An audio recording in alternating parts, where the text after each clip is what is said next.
بسم اللہ الرحمن الرحیم۔ السلام علیکم ناظرین، اللہ پاک اپنے نیک بندوں کو ہر دور میں کسی نہ کسی آزمائش میں مبتلا کر کے آزماتا ہے، اور ہر امت میں ایمان والوں کا امتحان لیا جاتا رہا ہے تاکہ یہ بات واضح ہو جائے کہ کون دین کے ساتھ مخلص ہے اور کون منافق، اور جو لوگ اس آزمائش میں حق پر ہوں گے وہ فلاح پا جائیں گے اور جو لوگ کفر کریں گے وہ تباہ ہو جائیں گے۔ آج کی اس ویڈیو میں ہم ایسے ہی ایک فتنے کے بارے میں بات کریں گے کہ جس کے بارے میں 1400 سال قبل آقا نامدار مدنی تاجدار صلی اللہ علیہ وآلہ وسلم نے بتا دیا تھا، اور صحابہ کرام بھی اس فتنے سے پناہ مانگا کرتے تھے۔ ناظرین، آنے والے وقت میں ایسا ایک فتنہ آنے والا ہے جسے دجالی فتنہ کہا جاتا ہے، جس میں ایمان بچانا بہت ہی مشکل ہو جائے گا۔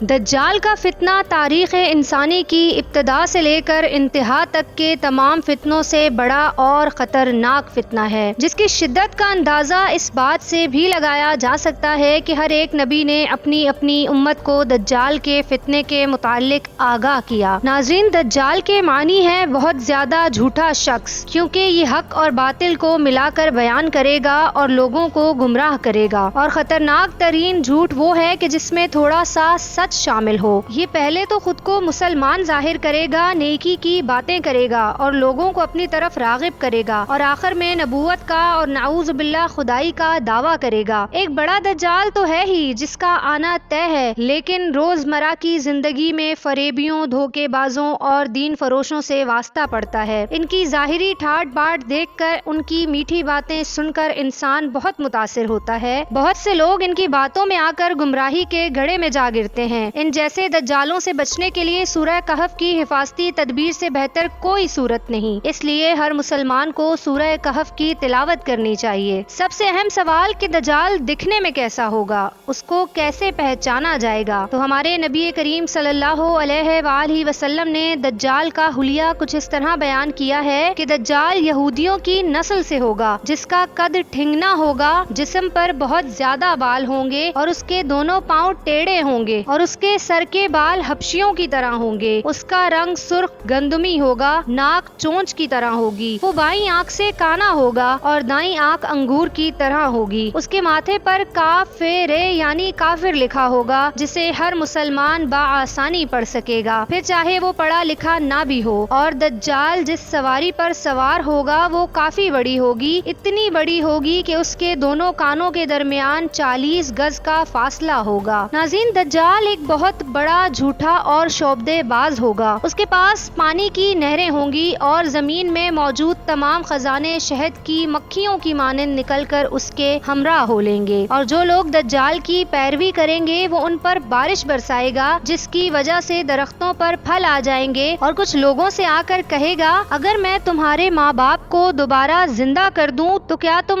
مجھے خدا مان لو گے؟ لوگوں نے ہاں میں جواب دیا، اور پھر دجال کے شیطان ان لوگوں کے ماں باپ کی شکل میں نمودار ہو گئے، اور اس کی یہ سب شعبدے بازیاں دیکھ کر بہت سے لوگ ایمان سے ہاتھ دھو بیٹھیں گے۔ اس کی رفتار آندھیوں سے زیادہ تیز ہوگی، وہ اپنی شعبدے بازیوں کے لیے دنیا کے ہر کونے کونے میں جائے گا۔ تمام دشمنان اسلام اور یہودی امت مسلمہ کے بغض میں دجال کا ساتھ دیں گے۔ ناظرین، وہ مکہ اور مدینہ میں بھی جانے کی کوشش کرے گا، لیکن وہاں فرشتوں کا پہرا ہوگا، جس کی وجہ سے ذلیل ہو کر وہاں سے واپس ہو جائے گا۔ اور ان دنوں مدینہ منورہ میں 3 مرتبہ زلزلہ آئے گا، جس کی وجہ سے گھبرا کر بہت سے بے دین وہاں سے بھاگ نکلیں گے اور دجال کا شکار بن جائیں گے۔ ایک بزرگ ہوں گے جو سچ بیان کریں گے اور دجال سے کہیں گے کہ تم دجال ہو کہ جس کے بارے میں ہمارے پیارے آقا صلی اللہ علیہ وآلہ وسلم نے بتایا تھا، ہم ہرگز تم پر ایمان نہ لائیں گے۔ یہ بات سن کر دجال غصے سے تلملا اٹھے گا اور ان بزرگ کو قتل کرنے کا حکم دے گا، اور اس کے پیروکار ان بزرگ کے 2 ٹکڑے کر دیں گے، اور دجال جو کہ شعبدے بازی کا شوقین ہوگا وہ لوگوں سے کہے گا اگر میں اسے دوبارہ زندہ کر دوں تو نعوذ باللہ تم مجھے خدا مان لو گے، اور پھر وہ اللہ کی دی ہوئی قوت کی مدد سے ایسا کر بھی لے گا، اور وہ بزرگ پھر بھی دجال کی مخالفت کریں گے اور اسے شیطان کہیں گے تو دجال انہیں جہنم میں ڈال دے گا، لیکن وہ آگ ان کے لیے ٹھنڈی ہو جائے گی۔ اس کے بعد دجال شام کا رخ کرے گا، لیکن اس کے دمشق پہنچنے سے پہلے ہی امام مہدی علیہ السلام وہاں آ چکے ہوں گے۔ دجال دنیا میں صرف 40 دن تک رہے گا۔ امام مہدی علیہ السلام دمشق پہنچتے ہی زور و شور سے جنگ کی تیاری شروع کر دیں گے۔ وہ اپنی شعبدے بازی اور ریاکاری کی وجہ سے پوری دنیا میں اپنی ٹھاٹ بٹھا چکا ہوگا۔ بظاہر تو ایسا ہی لگے گا کہ جنت دجال کی ہوگی، لیکن مسلمانوں کا ایمان اللہ پر پختہ ہوگا اور وہ زور و شور سے امام مہدی علیہ السلام کی رہنمائی میں جنگ کی تیاری کریں گے اور تمام مسلمان دمشق کی شورا آفاق مسجد جامع اموی میں نماز ادا کریں گے۔ حضرت امام مہدی علیہ السلام ایک دن نماز پڑھانے کے لیے مصلی کی طرف بڑھیں گے تو عین اسی وقت حضرت عیسیٰ علیہ السلام کا نزول ہوگا۔ نماز سے فارغ ہو کر لوگ دجال سے مقابلے کے لیے نکلیں گے اور جیسے ہی دجال کی نظر حضرت عیسیٰ علیہ السلام کی طرف پڑے گی تو وہ اس طرح پگھلنا شروع ہو جائے گا کہ جس طرح پانی میں نمک، اور پھر حضرت عیسیٰ علیہ السلام اسے قتل کر دیں گے اور اس طرح دجال کا خاتمہ ہوگا۔ اور پھر شجر و حجر آوازیں لگائیں گے کہ اے حضرت عیسیٰ علیہ السلام، اور انہیں اپنی طرف بلائیں گے اور کہیں گے کہ اے روح اللہ، کچھ یہودی ہمارے پیچھے چھپ کر پناہ لیے ہوئے ہیں، اور حضرت عیسیٰ علیہ السلام دجال کے چیلوں میں سے کسی کو بھی زندہ نہ چھوڑیں گے اور صلیب کو گرا کر صلیب پرستی ختم کر دیں گے اور خنزیر کو قتل کر کے جنگ کا خاتمہ کریں گے۔ اس کے بعد لوگ ایسے دیندار ہو جائیں گے اور سدھر جائیں گے اور لالچ نہ کر کے عبادت کا راستہ چنیں گے اور صرف اللہ کی عبادت کریں گے جو کہ در حقیقت عبادت کے لائق ہے۔ دعا ہے کہ اللہ تعالی امت مسلمہ کو ہر قسم کے فتنے سے محفوظ رکھے اور ایمان کو پختگی عطا فرمائے۔